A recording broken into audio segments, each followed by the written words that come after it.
إن الحمد لله نحمده على من كرمنا وشرف آدم والصلاة من الله والسلام على سيد الرسل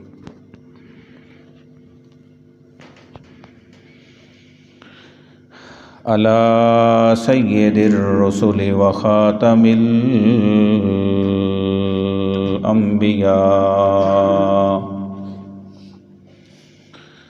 وعلى آله وأصحابه الأتقياء أما بعد فأعوذ بالله من الشيطان الرجيم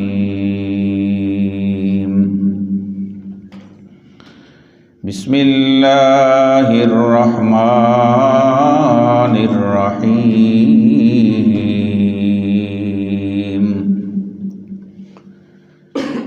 يا أيها الناس أنتم الفقراء إلى الله والله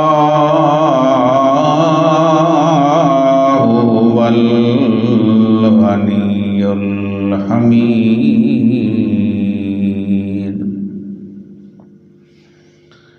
سبحان ربك رب العزة عما يصفون وسلام على المرسلين والحمد لله رب العالمين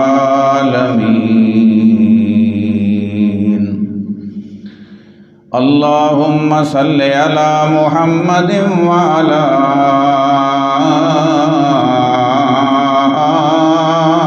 آل محمد كما صليت على إبراهيم وعلى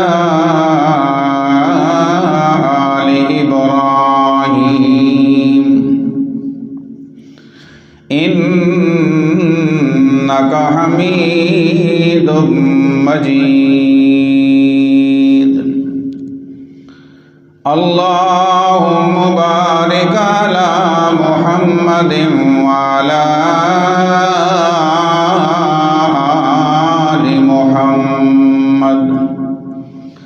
كما باركت على إبراهيم وعلى آل إبراهيم إنك حميد مجيد۔ بہت ہی قابل قدر معزز سامعین، حاضرین، موحدین، مسلمین، اللہ رب العزت کا بے شمار بار شکر ادا کرتے ہیں کہ اس وحدہ لا شریک ذات نے اس خوبصورت درس قرآن کی نشست میں حاضر ہونے کی، مل بیٹھ سکنے کی، مجھے کچھ کہنے کی، آپ کو سننے کی توفیق عطا فرمائی ہے۔ قرآن کریم میں اللہ تعالیٰ ارشاد فرماتے ہیں یا ایھا الناس انتم الفقراء الی اللہ، اے لوگو، اے انسانیت، تم سب میرے در کے فقیر ہو۔ چاہے دنیا میں تم جتنی جائیدادوں کے، جتنی دولت کے مالک بن جاؤ، میرے سامنے تمہاری کوئی حیثیت نہیں۔ انتم الفقراء الی اللہ، تم سب کے سب مانگت ہو، فقیر ہو، ہر چیز کی تمہیں ضرورت ہے، اور وہ اس کے سوا کوئی نہیں دے سکتا۔ اللہ کی توفیق سے اگلے چند منٹ میں نے دو چار مثالیں قرآن کریم کی دینی ہیں کہ ہر چیز جو ہے جو حاصل کرنی ہے وہ اللہ سے، اور اس کے سوا کسی کے پاس کوئی طاقت نہیں ہے۔ انتم الفقراء الی اللہ واللہ هو الغنی الحمید، اور اللہ کی ذات کون سی ذات ہے؟ تم تو ہوگے فقیر، مانگت ہوگے، سب کے سب سارے انسانوں کو کہا، چاہے وہ کسی مذہب کے ساتھ اس کا تعلق ہے، انسان کہلواتا ہے تو پھر یا ایھا الناس انتم الفقراء الی اللہ، پھر اللہ کے سامنے سب کے سب مانگتے ہیں، سب کی ضرورتیں وہ پوری کرتا ہے، جو اسے مانتا ہے اس کی بھی ضرورتیں پوری کرتا ہے، اور جو نہیں مانتا اس کی بھی ضرورتیں پوری کرتا ہے۔ یہ اس میں خاص ایک صفت ہے، خوبی ہے، کیونکہ اس نے قرآن مقدس میں کہا ہے وَمَا مِن دَابَّةٍ فِي الْأَرْضِ إِلَّا عَلَى اللَّهِ رِزْقُهَا، اس کائنات دنیا میں جو بھی چوپایا ہے، جو جانور ہے، جاندار ہے، جس کے اندر کبد ہے، جگر ہے، چاہے وہ چیونٹی کیوں نہیں، چاہے وہ ہاتھی کیوں نہیں، چاہے وہ درندہ ہے، چاہے وہ پرندہ ہے، چاہے وہ انسان ہے، چاہے جن ہے، تو ہر ایک کی رزق کی ذمہ داری اس نے اپنے ذمہ لی ہوئی ہے۔ اللہ رزق ہے، علماء جانتے ہیں اللہ لزوم کے لیے ہے کہ اللہ پہ رزق دینا لازم ہے۔ یہ تو ہوگی انسانوں کی حیثیت۔ اللہ رب العزت کیا ہے؟ واللہ هو الغنی الحمید، اللہ کی ذات جو ہے وہ غنی ہے، بے پرواہ ہے، اسے کسی چیز کی ضرورت نہیں ہے، وہ کسی کا محتاج نہیں ہے، اور وہ کسی کام میں کسی کا محتاج نہیں ہے۔ ساری انسانیت مل جائے، سارے جنات مل جائیں، سارے دنیا کی تمام تر مخلوقات مل جائیں اور سب کی سب اس کی تابع ہو جائیں، ذرا برابر بھی اس کی عزت میں کوئی فرق نہیں پڑتا کہ یہ سارے تابع ہیں تو اس کی عزت میں کوئی فرق، اس کی جو عزت ہے وہی عزت ہے، اور سارے اس کے مخالف کیوں نہ ہو جائیں، سارے منکر کیوں نہ ہو جائیں، سارے انکار کرنے والے کیوں نہ ہوں، ذرا برابر اس کی عزت میں فرق نہیں آتا۔ واللہ هو الغنی الحمید، وہ ہر قسم کی تعریفوں کے لائق اور غنی ہے۔ یہ قرآن کریم کی آیت میں نے آپ کے سامنے تلاوت کی تھی، اب مثال دینے لگا ہوں اس پہ کہ ہر چیز محتاج اس کی ہے۔ کیسے محتاج ہے؟ قُلِ اللَّهُمَّ مَالِكَ الْمُلْكِ تُؤْتِي الْمُلْكَ مَن تَشَاءُ وَتَنزِعُ الْمُلْكَ مِمَّن تَشَاءُ وَتُعِزُّ مَن تَشَاءُ وَتُذِلُّ مَن تَشَاءُ بِيَدِكَ الْخَيْرُ إِنَّكَ عَلَىٰ كُلِّ شَيْءٍ قَدِيرٌ۔ میرے پیارے پیغمبر محمد الرسول اللہ، سارے کہیں صلی اللہ علیہ وسلم، اللہم مالک الملک، اللہ کہلواتا ہے اپنے پیغمبر سے کہ فرما دیجئے اے اللہ تو مالک الملک ہے، تو بادشاہوں کا بادشاہ ہے، تو شہنشاہ ہے، یہ کسی اور کو لائق نہیں کہ اسے شہنشاہ کہا جائے، تو ہر قسم کی بادشاہی کا مالک ہے، جسے چاہتا ہے ملک دے دیتا ہے، اور جسے چاہتا ہے وَتَنزِعُ الْمُلْكَ مِمَّن تَشَاءُ، جس سے چاہتا ہے دیا ہوا ملک چھین لیتا ہے۔ الفاظ ہیں تنزع، چھین لیتا ہے، اور چھینتا وہ ہے جس کے پاس پاور ہوتی ہے، قوت ہوتی ہے، وہ اپنے طاقت کے بل بوتے پہ وہ کام کرتا ہے، تو یہ اس رب ذوالجلال کا اختیار ہے۔ ان القوة للہ جمیعا، ہر قسم کی طاقت قوت جو ہے وہ اللہ رب العزت کے پاس ہے، جسے چاہتا ہے تو ملک عطا کرتا ہے، جسے چاہتا ہے اس سے ملک چھین لیتا ہے، بادشاہی واپس لے لیتا ہے۔ بہت ساری باتیں اس حوالے سے ذہن میں آ رہی ہیں، لیکن ٹائم کے حساب سے دو تین موٹی موٹی مثالیں دینا چاہتا ہوں، بات لمبی نہ ہو جائے۔ اللہ کریم فرماتے ہیں مالک الملک بھی وہ ہو گیا جسے چاہے ملک عطا کر دے، جسے چاہے ملک دیا ہوا چھین لے۔ وَتُعِزُّ مَن تَشَاءُ وَتُذِلُّ مَن تَشَاءُ، جسے تو چاہتا ہے عزتوں سے نواز دیتا ہے، اور جسے چاہتا ہے تو ذلیل کر دیتا ہے، اور بیدک الخیر، ہر قسم کی بلائی تیرے اپنے ہاتھ میں ہے۔ انک علی کل شیء قدیر، بے شک تو ہی ہر چیز کے اوپر قدرت رکھنے والا ہے، طاقت رکھنے والا ہے، تیرے سامنے کوئی چوں چرا نہیں کر سکتا۔ عزت بھی دینے والا تو، اور یہ بھی ہمارا عقیدہ ہے، جسے تو عزت دے ساری دنیا مل کے اسے ذلیل نہیں کر سکتی، اور جسے تو ذلیل کر دے ساری کائناتیں دنیا اس کی کمر پہ کیوں نہ کھڑی ہو جائیں اسے عزت نہیں دے سکتی۔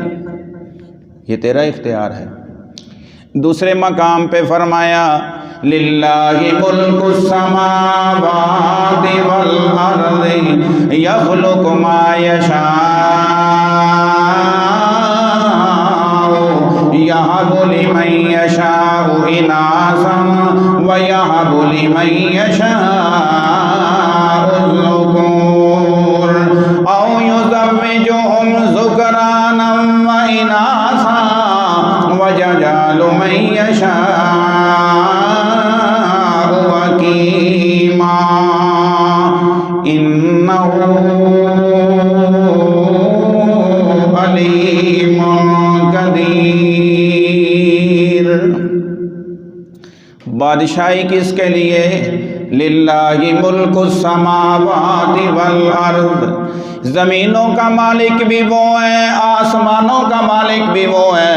تو وہ اعلان کرتا ہے ہر کوئی محتاج پیدائش میں بھی میرا ہے، میں جسے چاہوں بیٹے دے دوں، جسے چاہوں بیٹیاں دے دوں، میں جو مرضی پیدا کر دوں، مجھ سے کوئی روک ٹوک نہیں کرنے والا، کوئی پوچھنے والا نہیں ہے۔ یخلق ما یشاء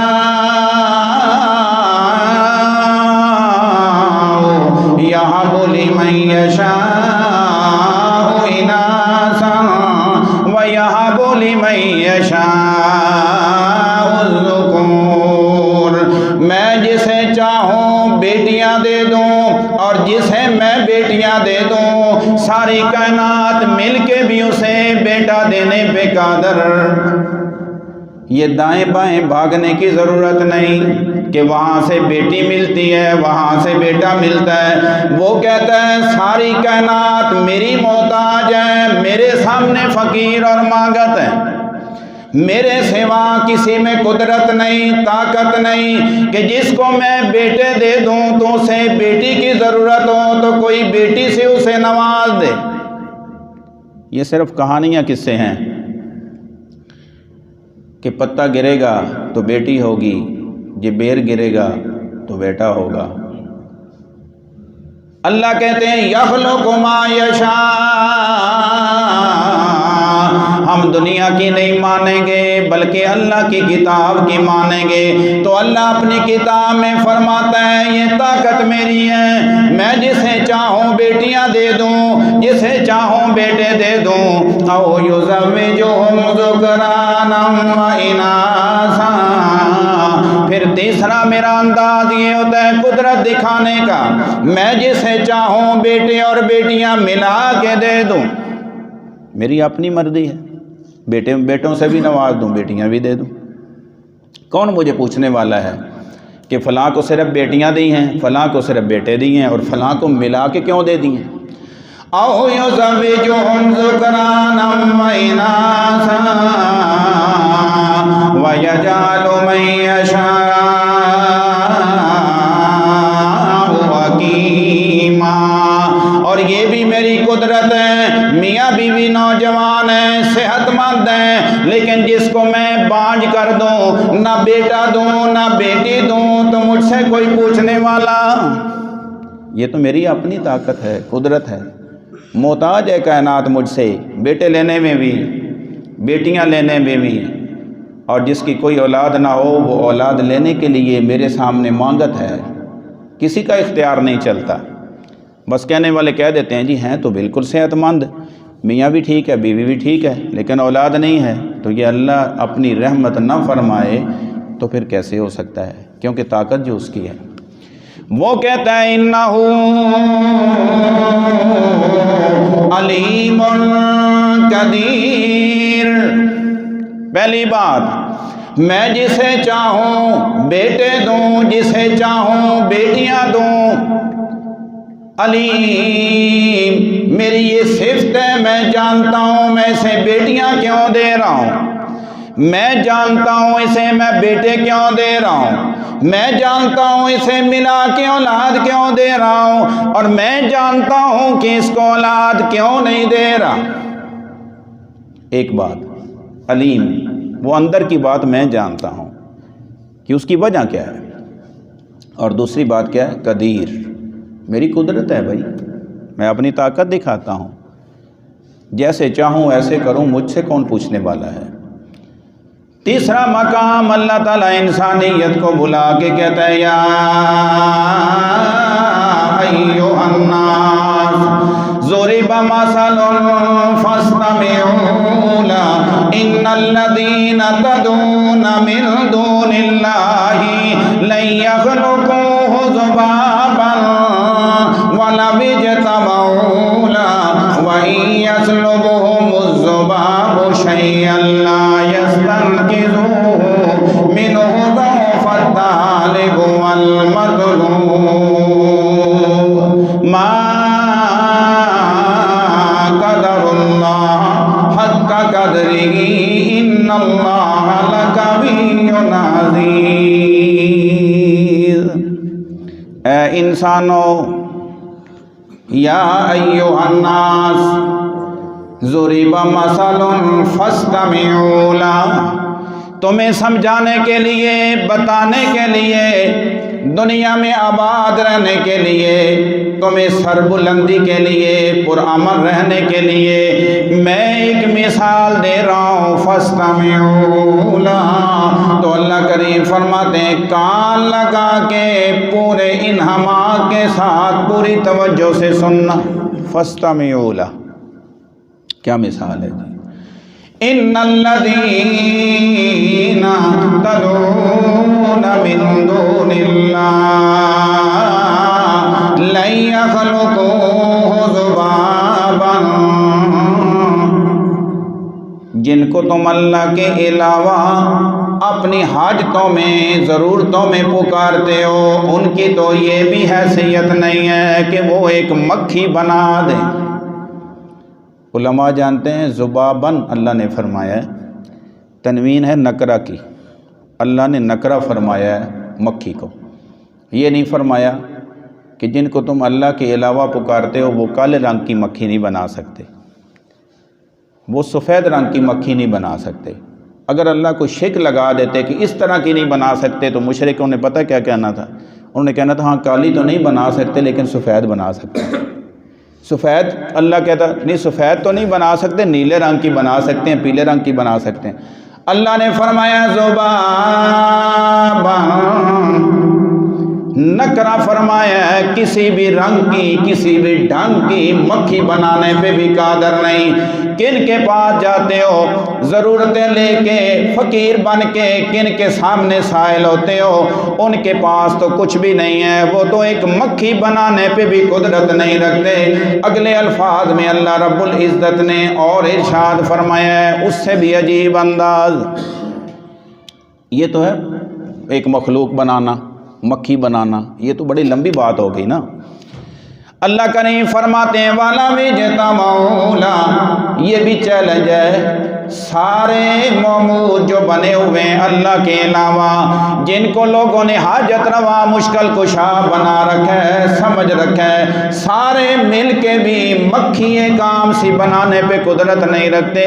تو اللہ کریم فرماتے ہیں مکھی بنانا تو بڑے دور کی بات ہے، سامنے کھانے لگے ہو اور دسترخوان بچھاؤ، وہ میری ادنا سی مخلوق مکھی اوپر سے آئے اور کیا کرے، ان سے کھانا چھین کے لے جائے، تو سارے مل کے اکٹھے ہو کے اس مکھی سے کھانا بھی واپس نہیں کروا سکتے۔ تو یہ کیسی طاقت ہے ان کی، ان کے سامنے جا کے مانگت بنے ہوئے ہو، حالانکہ تمہیں یا ایھا الناس انتم الفقراء الی اللہ، تمہیں فقیر کس کے سامنے بننا چاہیے تھا؟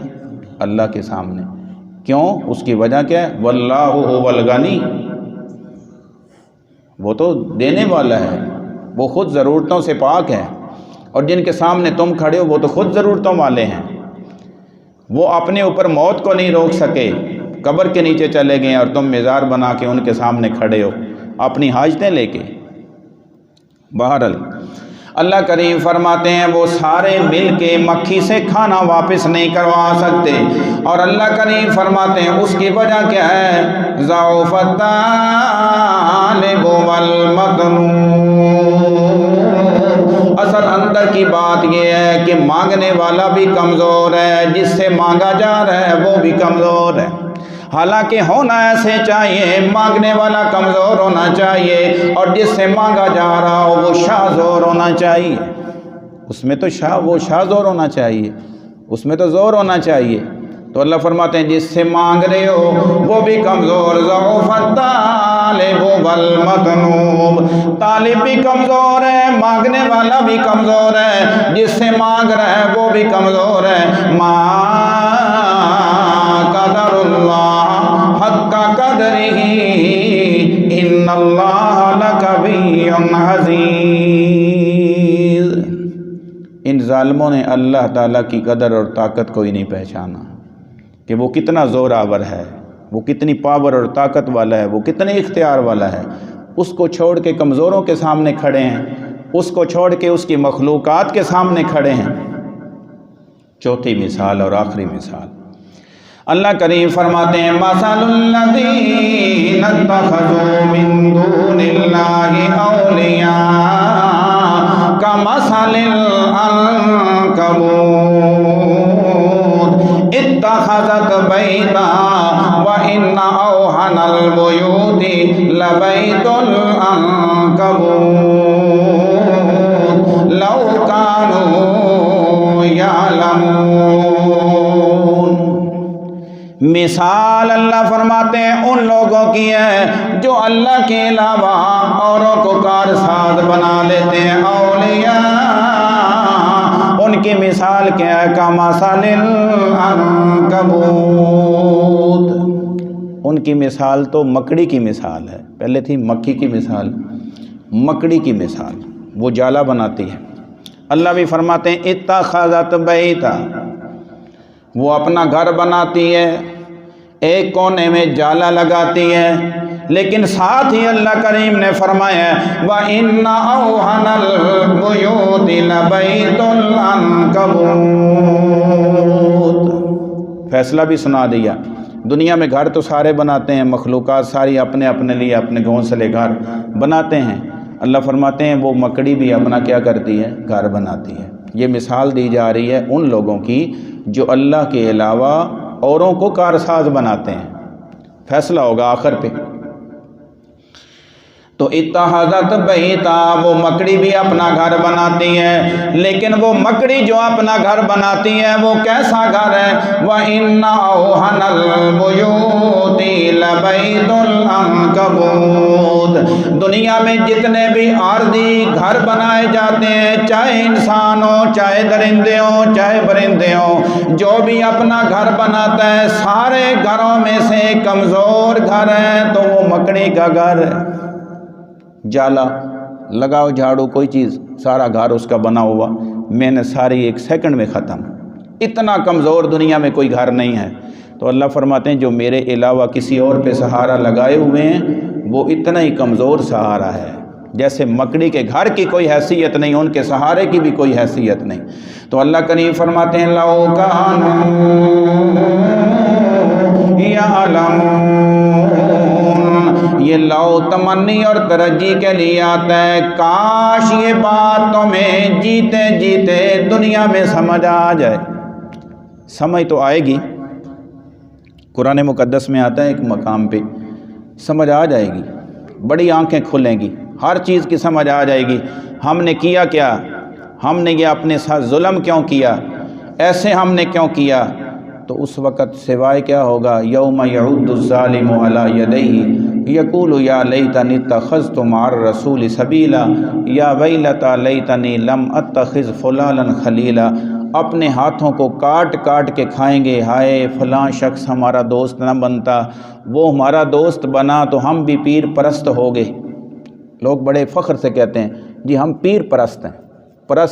پرستش کس کی ہوتی ہے؟ اللہ کی ہوتی ہے۔ اللہ کے علاوہ کسی کی پرستش نہیں ہوتی، کسی کی پوجا نہیں ہوتی۔ تو اس کے کہنے پہ ہم بھی ویسے ہی ہو گئے۔ تو کاش کہ ہم مع الرسول سبیلا، اس راستے کو اختیار کر لیتے جو اللہ کے رسول صلی اللہ علیہ وسلم لے کے آئے تھے۔ تو اللہ کے رسول کون سا راستہ لے کے آئے تھے؟ قل ھذہ سبیلی ادعو الی اللہ علی بصیرۃ انا ومن اتبعنی وسبحان اللہ وما انا من المشرکین۔ اللہ کے رسول صلی اللہ علیہ وسلم کا راہ یہ ہے کہ لوگوں کو بلاؤ اللہ کی طرف۔ اور کیسے؟ ذکر بالقرآن من یخاف وعید، جس کو وعید کرنی ہو، جس کو سمجھانا ہو تو میرے پیغمبر ذکر بالقرآن، قرآن مقدس کا تذکرہ کیا کریں، یہ خود لوگوں کو سیدھا کر لیتا ہے۔ پڑھنے سنانے والا کوئی بھی ہو، کسی علاقے کا ہو، کسی زبان کا ہو، لیکن اس قرآن کریم کی ایک اپنی تاثیر ہے۔